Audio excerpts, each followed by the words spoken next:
So I've come up with 4 key points to start with today as to why advocacy really matters. And I'm looking at this today particularly from the perspective of disabled people's legal rights. And I'm aware that lots of people in the room will be advocating for children, older people, and everything I say, I think, is as applicable to all groups who need advocacy. But the first point to make is that disabled people should have the benefit of a very wide range of legal rights. To take one random example, the right not to be forced into a care home when you're 21 against your wishes. And the reason I use the word should is because those legal rights may be written down in acts of parliament or in court judgments, but they don't mean anything unless they're made real by people like you. And we also know, in the second point, that in the context of the cuts that we face at the moment, the state may not comply with those rights unless they're required to do so. There is a vital job in holding the state to account. And disabled people and children and other groups face a huge range of barriers to accessing and enjoying those rights. And I think it's the role of advocates to play an absolutely vital part in breaking those barriers down. And that is being emphasised increasingly by the courts. I was reminding myself on the way up here what was said in the Court of Protection case of In Re J about the role of IMCAs, independent mental capacity advocates, where people are deprived of their liberty. And what the judge said in Re J was that IMCAs must act with diligence and urgency to ensure that any challenge to an authorisation for a deprivation of liberty is brought before the court expeditiously. So advocates, particularly statutory advocates, have got a responsibility to make sure that challenges are brought where needed. There's a fifth point I think you could put on this slide, and I'd ask all the colleagues from law firms around the room to close your ears for a moment, because the fifth point is that if you do good advocacy, there's less need for lawyers, and that's definitely a good thing. Or perhaps a more targeted need for lawyers, because the only time that you should need lawyers involved, I think, is where you've got a genuine legal dispute, a genuine dispute about what the law requires, or you've got a problem that is just completely intractable and won't go away. But most disputes, as Lucy's case brilliantly shows, can be sorted out without the need to involve lawyers with effective advocacy. But that requires advocates to understand the law, and I'm going to just talk very briefly now about some of the key legal principles that I think advocates need to know. And before I get to there, I'm going to mention some basics. So what is the law? What are we talking about? Well, first of all, we're talking about acts of parliament. The general principle being that anything that Parliament says is the law is the law. But those acts contain 2 very different things. They contain duties and they contain powers. And what we're really focusing on today is duties, where Parliament says that public bodies must or public bodies shall do something. That is a duty, it must be followed. And that is what gives rise to rights. So when you think about our human rights, under the Human Rights Act, we still have a Human Rights Act for now. What the Human Rights Act does is say that it is unlawful for public authorities to act contrary to the rights in the European Convention. And that creates a duty on those public bodies to act in accordance with our human rights. So that's the connection. The duty gives rise to what we say is a right to services or support, or to be treated in a particular way.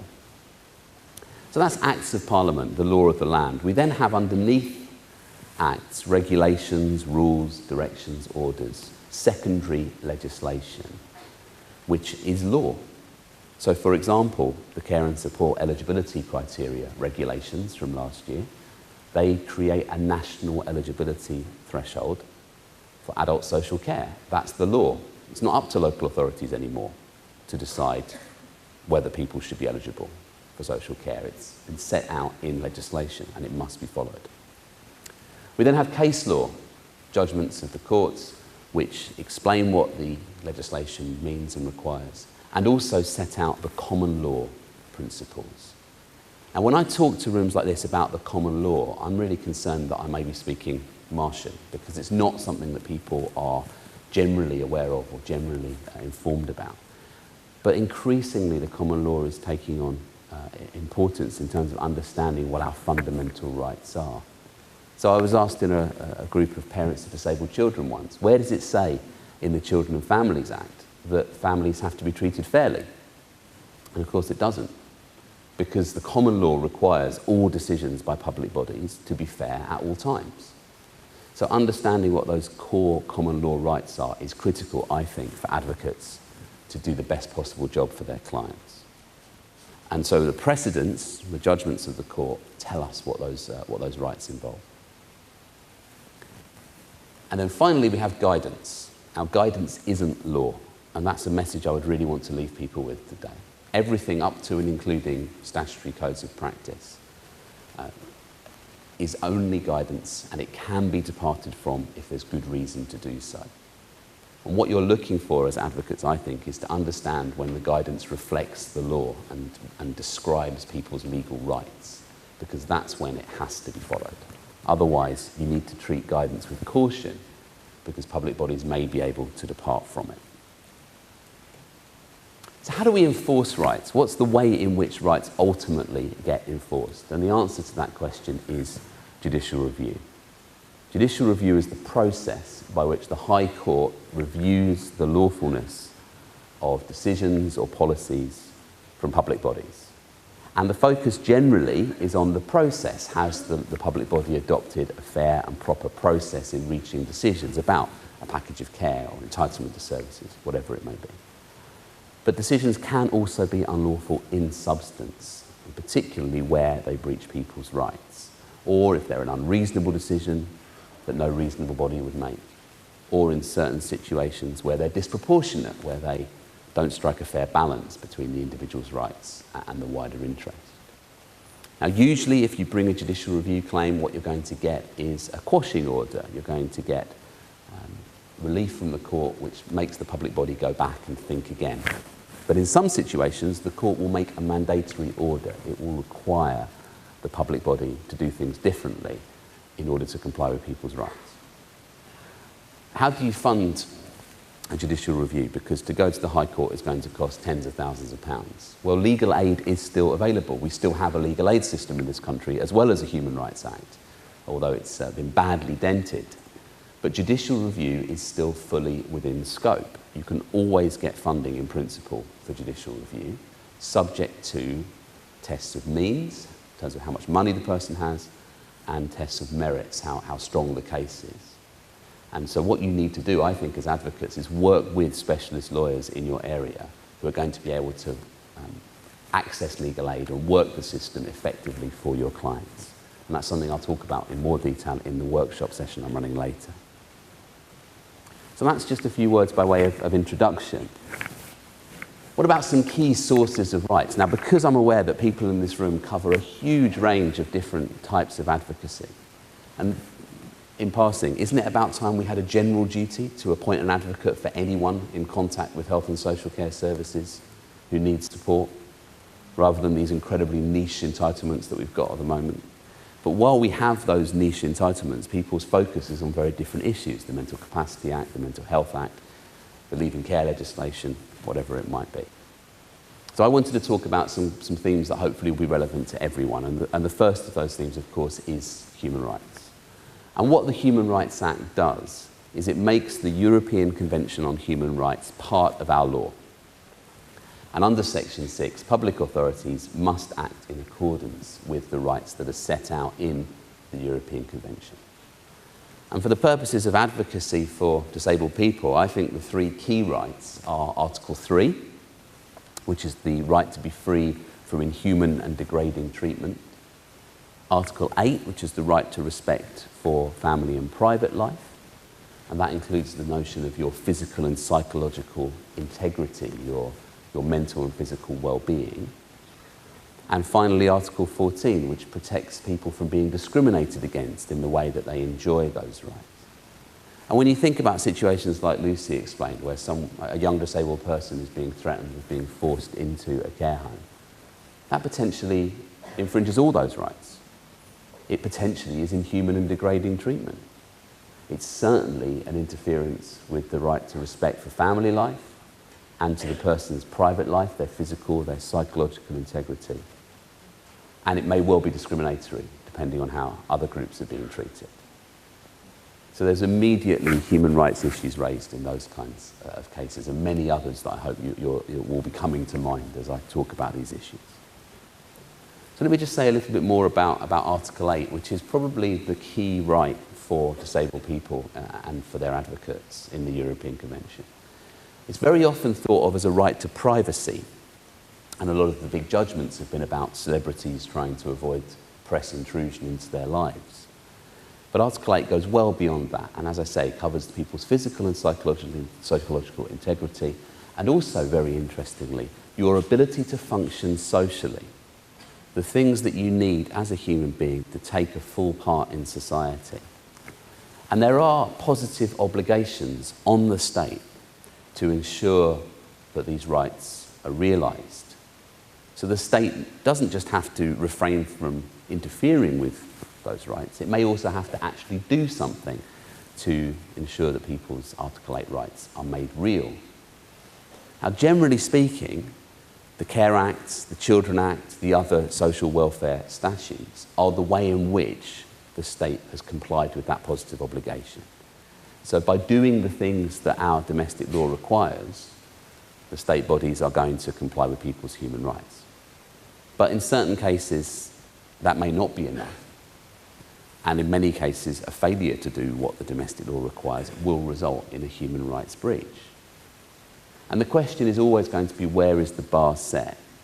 And there's some suggestion in the case law that in order for you to show a breach of Article 8, then there must be effectively inhuman and degrading treatment, as there was in the case of Bernard and Enfield, where a disabled woman was left in a property that wasn't adapted, couldn't use the toilet, couldn't look after her children. Really serious interferences with her rights.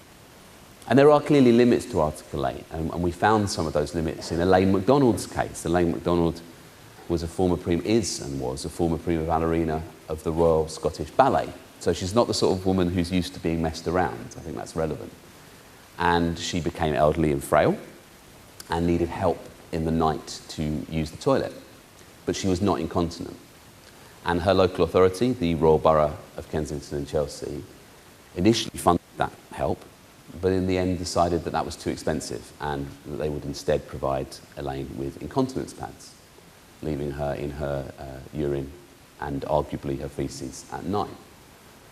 And she objected violently to this and brought legal proceedings that went all the way to the Supreme Court and then the European Court of Human Rights. And the Supreme Court said nothing wrong, no breach of Article 8 at all. The European Court of Human Rights said there was a breach of Article 8, but only for the period where the local authority hadn't done a proper assessment. So they found a procedural breach, essentially. So that's a disappointing outcome from a disability rights perspective. And I think under the Care Act, actually, the outcome of that case might be different. Elaine's case is a pre-Care Act case. And in other situations, which we know are going on right now, where people are being forced to use incontinence products, there may be a Care Act challenge as well as a human rights challenge. The area that's perhaps been more positive in recent case law for disabled people's rights is Article 14, the right not to be discriminated against. And you have to show for an Article 14 case that there's another European Convention right engaged, that you are linked to one of those other rights. For example, Article 8, or the right to possessions, which is where the welfare benefits cases come in. You then have to show that the person's got a relevant status, that they're part of a defined group. And we now know from the Supreme Court case of Matheson that being a severely disabled person is a status. So having a particular level of disability is a status for the purpose of Article 14. You've then got to show that people are being treated differently, for example, forced into care homes. Or, interestingly, that the state is failing to treat people differently where they've got different needs. And that was the case of Flemenos in the European Court. And if you can show all of those things, then the state body has to justify what it's doing. It has to show that what it's doing is proportionate, that it's achieving a legitimate aim, or in certain cases, just that it's not manifestly without reasonable foundation. Now, the case that we won last year in the Supreme Court on Article 14, Cameron Matheson's case, was about a 3-year-old boy with very complex health needs who sadly died in the course of the claim. And the issue in that case was that Cameron lost his disability living allowance when he was in hospital for more than 84 days on the basis that children in hospital don't need benefits because the state is meeting their needs. And what this ignored was that children's care needs actually go up while they're in hospital and the costs that their families face increase. And we showed that with evidence from Contact to Family and the Children's Trust, so that was generally true in almost every case. And as a result, the Supreme Court found that the rule that took away Cameron's benefit was discriminatory, treated him differently as a child in hospital than children in home were treated, and was unlawful, and that rule has now been abolished. Children keep their benefits in hospital as long as they remain there. So that's a really practical example of how these discrimination arguments can be used to make a real difference, I think. Within Cameron's case, we brought in the UN Convention on the Rights of Persons with Disabilities, and indeed the UN Convention on the Rights of the Child. Now, these are international law. They are treaties that the state has signed up to. And traditionally, the thinking was they weren't really very relevant to lawyers working in the courts because the courts wouldn't take them into account, other than in very limited circumstances. But the Human Rights Act has changed that, because as well as informing the way the common law rights work or allowing legislation to be interpreted, what the UN conventions do is inform the content of the European Convention of Rights. So, for example, in the benefit cap case that went to the Supreme Court, 3 of the Supreme Court judges found that the benefit cap breached Article 3 of the UN Convention on the Rights of the Child, the requirement to treat children's best interests as a primary consideration. And 2 of those judges then found that it was unlawful under the Human Rights Act. Unfortunately, 3 disagreed, so the benefit cap survived. But that shows that even at the highest level, these international instruments are becoming increasingly important. So if you had to pick one, what's the key right in the UN Convention on the Rights of Persons with Disabilities? I think it's Article 19. Because Article 19 protects disabled people's rights to live independently in the community. And what it describes is an equal right for all disabled people to live in the community with choices equal to others. That's the key phrase. So people shouldn't be told, this is what your option is, take it or leave it. There should be an equality of choice of different arrangements for living. And the state has to take effective and appropriate measures to facilitate the full enjoyment by disabled people of this right and their full inclusion and participation in the community. There has to be an opportunity for people to choose their place of residence and where and with whom they live. So young people might not want to live with older people. Older people might not want to live with younger people. There should be a choice in every case. And people shouldn't be obliged to live in particular living arrangements. And Article 19 goes on to say there has to be access to a range of in-home, residential and other community support services. And the focus is on avoiding segregation and isolation from the community. That's what we should be seeing in every case. And, of course, that general, universal services are available on an equal basis to disabled people, which the Equality Act, of course, requires. So Article 19 is a powerful tool to be challenging the trend towards segregation and isolation, the suggestions that we're going to see increasing amounts of residential care for disabled people and a move away from supported living models. Another powerful tool is the Equality Act. Now, I think it's shocking how low the level of awareness is of the Equality Act in this country. People still talk about the Disability Discrimination Act, even though the Equality Act was passed in 2010 and replaced the DDA. And we've got these key concepts of direct discrimination, the most obvious kind. Indirect discrimination, where there's a policy that supposedly applies to everyone, but actually impacts on a particular group more harshly. Discrimination arising from disability, where people are treated less favourably because of something arising in consequence of their disability. Failures to make reasonable adjustments, probably the key message from the Equality Act for disabled people, I think, is that public bodies and providers of services have to change the way they do things to make their offer more accessible to disabled people. The public sector equality duty, the requirement to have due regard to the need to eliminate discrimination and advance equality of opportunity.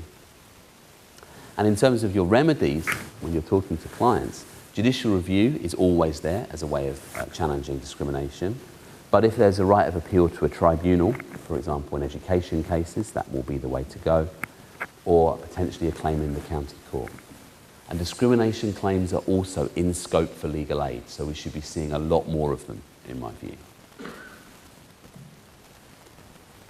Just briefly on indirect discrimination, because I think it's the hardest concept to grasp, but arguably one of the most important. What you've got to do if you want to say that something is indirectly discriminatory is you've got to identify a particular provision, criterion, or practice by the body that's supposed to be discriminating. And to take a case I did recently, one local authority had a policy where 20% of its housing was going to be allocated to working families. Now there's an immediate problem there, which is that disabled people face real barriers to work. And so they were much less likely to be in the group that could access this significant proportion of the housing stock. So that policy applied to everyone. It put disabled people at a particular disadvantage because of the barriers to work they face. My clients had that disadvantage, they couldn't work. And so the question was, could that local authority justify what it was doing? And the court said no, in that case it couldn't, in part because other public authorities, other councils, had exempted disabled people and said they can access this housing too. So you've got to look very closely at whether the difference in treatment that's happening can be justified, not just the policy overall. So that was really a whistle-stop tour through what I hope might be some of the key rights and legal issues that all of you might want to and be able to use in your work, as well as the very specific frameworks you've got under the Care Act, the Mental Capacity Act, the Mental Health Act, the Children Act, because those issues I've talked about now apply across the board. But I thought I'd just come back to the Care Act, given that it will be a focus of many people's work, and just put on the slides a huge number of words, I'm sorry, from the Care and Support Independent Advocacy Regulations. Because I think it's striking how much power you have as a Care Act advocate, or arguably how much responsibility you have for your clients. First of all, we know that advocates have to assist the individual in challenging the local authority's decisions, if the individual so wishes. Very importantly, picking up one of Lucy's points, they have to, so far as practicable, ensure that the individual understands the local authority's duties under the Care Act and their own rights and obligations.